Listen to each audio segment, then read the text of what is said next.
Pemirsa, belasan ribu pecalang dari desa adat di seluruh Bali mengikuti gelar Agung Pecalang di lapangan Niti Mandala Renon Denpasar Sabtu pagi.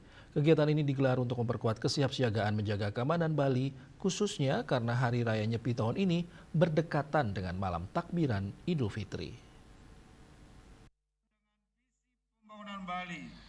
Belasan ribu pecalang dari sekitar 1.500 desa adat di Bali mengikuti gelar Agung Pecalang yang digelar pemerintah Provinsi Bali bersama Majelis Desa Adat. Gubernur Bali Wayan Koster yang bertindak sebagai manggala utama gelar Agung Pecalang Bali menegaskan keberadaan pecalang memiliki posisi strategis dalam menjaga keamanan dan keharmonisan Bali baik secara skala maupun niskala. Kegiatan ini bertujuan memperkuat solidaritas pecalang sekaligus memastikan keamanan dan ketertiban di wilayah desa adat maupun di seluruh Bali tetap terjaga. Selain itu, kesiapsiagaan pecalang juga menjadi perhatian khusus karena pelaksanaan Hari Raya Nyepi tahun ini berdekatan dengan malam takbiran Idul Fitri, sehingga diperlukan pengamanan yang lebih terkoordinasi.